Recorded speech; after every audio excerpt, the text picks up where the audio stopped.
कैसे हैं guys. Welcome back to another show. आज मैं आपको दिखाने जा रहा हूँ एक साइंस फिक्शन मूवी जिसका नाम है कार्गो। साल 2267 में हमारी ज़मीन एक तबाही की वजह से इंसानों के रहने लायक नहीं रहती और फिर इंसानियत खुद को बचाने के लिए किसी और सियारे की सर्च कर रही होती है। टीएसए नामी ऑर्गेनाइजेशन ने कामयाबी हासिल की और दूर कहीं एक सियारे रिया को इंसानों के रहने लायक बना दिया, लेकिन वहाँ पर सिर्फ अमीर लोग ही रह सकते हैं। बचे हुए इंसान ज़मीन से बाहर एक स्पेस स्टेशन पर रह रहे होते हैं जहाँ पर बहुत लोग होते हैं और वहाँ खुराक की कमी और कई बीमारियाँ फैल रही होती हैं। लोरा एक डॉक्टर है जो कि स्पेस स्टेशन पर काम कर रही है। उसका रोज़ का काम ये है कि वो बीमार और हेल्पलेस लोगों का ख्याल रखती है। लोरा इस अजीब काम से बहुत थकी होती है और इस कम तनख्वाह वाली जॉब से परेशान होती है। फिर वो एक डॉक्टर की पोजीशन के लिए टीएसए के कार्गो स्पेसशिप में अप्लाई करती है ताकि वो इतने पैसे कमा सके कि वो भी सियारे रिया पर रह सके, जहां वो अपनी बहन से मिल पाएगी जो कि सालों पहले रिया पर जा चुकी है। कार्गो शिप 42वें स्पेस स्टेशन की तरफ जाती है। वहां तक पहुंचने को 8 साल लगते हैं। कार्गो में क्रू 5 लोगों पर मुश्तमिल होता है। वो अपना ज़्यादातर सफ़र सोकर ही गुजारते हैं और एक इंसान जागता रहता है ताकि वो शिप को चेक करता रहे। फिर अपनी शिफ्ट के दौरान लोरा कार्गो की एक जगह से कुछ अजीब आवाज़ें सुनती है और उसे एहसास हो रहा होता है कि उस पर कोई नज़र रखे हुए है। फिर वो जल्दी से कैप्टन को उठाने को भागती है, लेकिन फिर उसे एक सिक्योरिटी गार्ड सैमुअल रोक देता है जो कि कहता है कि वो सिक्योरिटी गार्ड है ताकि वो किसी भी टेररिस्ट अटैक को टीएसए पर होने से रोक सके। सैमुअल उसे कहता है कि वो उसे उस प्रॉब्लम वाली जगह पर लेकर जाए, लेकिन लोरा इस मशकूक सिक्योरिटी गार्ड पर भरोसा नहीं कर पाती, तो इसलिए वो कैप्टन को ही उठाती है जो कि उसे जगाने पर बहुत अपसेट होता है। फिर वो दोनों को ज्वाइन करता है ताकि वो कार्गो के उस हिस्से को चेक कर सकें। वो लहदा इन्वेस्टिगेशन शुरू करते हैं और हर चीज़ शुरू में नॉर्मल लग रही होती है, लेकिन कुछ देर बाद लोरा किसी के चिल्लाने पर काफ़ी शॉक हो जाती है। जब वो वहाँ पर पहुँचते हैं तो वो देखते हैं कि कैप्टन मर चुका है। उन्हें एहसास होता है कि जब वो कार्गो में घूम रहा था तो ज़रूर किसी ने ऊपर से उसे धक्का देकर गिराया है और इस वजह से वो मर गया।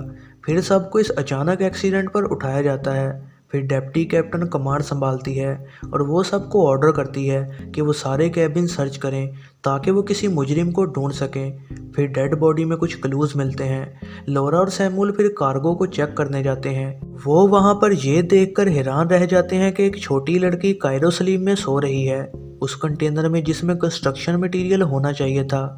इससे भी ज़्यादा ये कि वो देखते हैं कि बाकी सारे कंटेनर्स में भी इंसान हैं। वो लड़की को बचाना चाहते हैं और इस बात को डिप्टी कैप्टन को बताते हैं जो कि उन्हें ही ब्लेम करती है कि ये उन्होंने क्या किया, जिसकी वजह से लोरा को डिप्टी कैप्टन पर शक होने लग जाता है। वो अभी भी मौजूदा सिचुएशन से कंफ्यूज्ड होती है, लेकिन वो कुछ भी नहीं कर सकती सिवाय इसके कि वो उसका हुक्म माने। फिर उस छोटी बच्ची को बचाने के लिए सैमुअल को इलेक्ट्रॉनिक गेट को खोलने का कहा जाता है, जो कि काफ़ी मुश्किल काम है। उसे काफ़ी टाइम लगता है और फिर वो गेट को खोल लेता है। फिर अपनी इस मेहनत की कीमत के बदले वो लोरा को किस करता है। फिर लोरा लड़की को स्कैनिंग के लिए लेके जाती है। वो ये देखकर बहुत हैरान हो जाती है कि उसके जिस्म में एक वर्चुअल रियलिटी कनेक्टर लगाया गया है। फिर वो बाद में अपनी इस खोज को अपनी बहन को भेजती है जो कि दूर सियारे रिया पर है, लेकिन उसे पता लगता है कि उसे उसका रिप्लाई सिर्फ 20 मिनट में ही मिल गया, क्योंकि पहले ये मैसेज सालों बाद मिला करते थे। लोरा को फिर शक होने लग जाता है कि जहाज़ आखिर जा कहाँ रहा है और किस किस्म का कार्गो ट्रांसपोर्ट किया जा रहा है।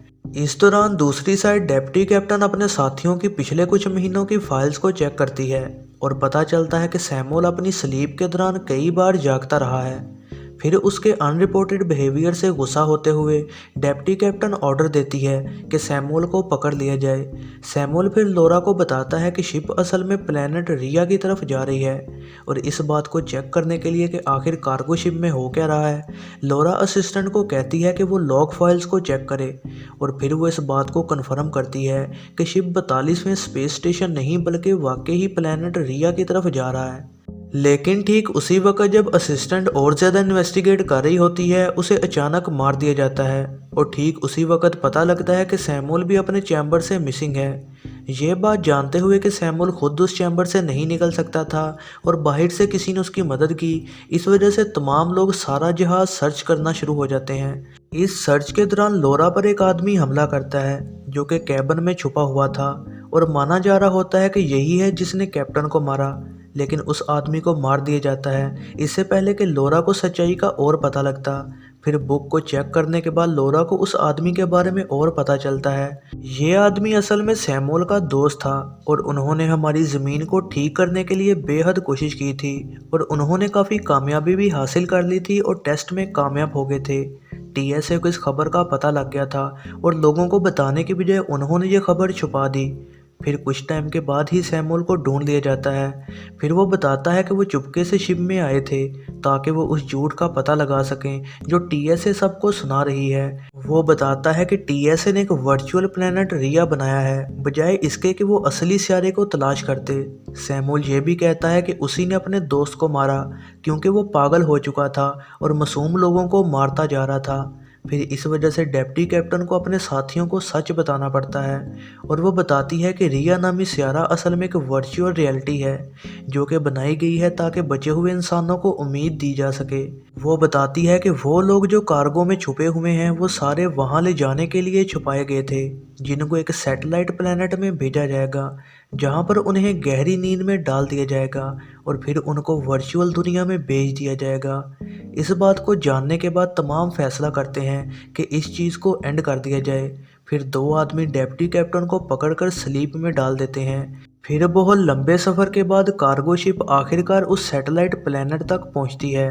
फिर शिप कामयाबी से स्पेस स्टेशन के साथ अटैच हो जाती है और कार्गोज को ऑटोमेटिकली स्पेस स्टेशन में लगा दिया जाता है। फिर अपनी बहन को इस सलीब से बचाने के लिए लोरा स्पेसशिप से बाहर निकलती है और फिर सैमुअल की मदद से वो खुद को वर्चुअल दुनिया से कनेक्ट कर लेती है जहाँ पर वो देखती है कि उसकी बहन अपने बच्चों के साथ खुशी खुशी ज़िंदगी गुजार रही है, जिसकी वजह से उसे एहसास होता है कि वो अपनी बहन को इस वर्चुअल दुनिया से बाहर नहीं निकाल पाएगी क्योंकि वो बहुत देर से यहाँ रह रही है।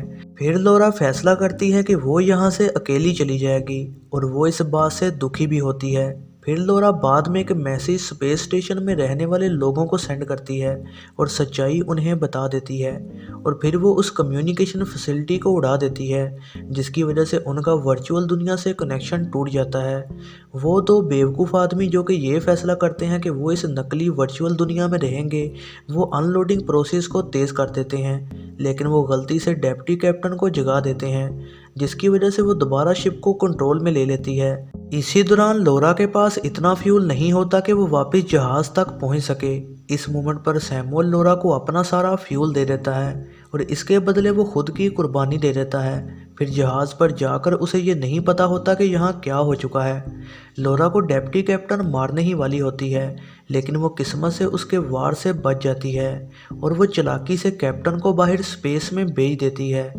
फिर स्टोरी के आखिर में छोटी बच्ची उसके बाजुओं में सो रही होती है और वो अपने लंबे सफ़र को शुरू करती है ताकि वो ज़मीन पर वापस जा सके। यह है ज़रनाब मूवीज़ रिव्यू। वीडियो पसंद आई हो तो लाइक ज़रूर कीजिएगा और ऐसी ही नई वीडियोज़ के लिए चैनल को सब्सक्राइब और बेल नोटिफिकेशन को ऑन करना ना भूलिएगा।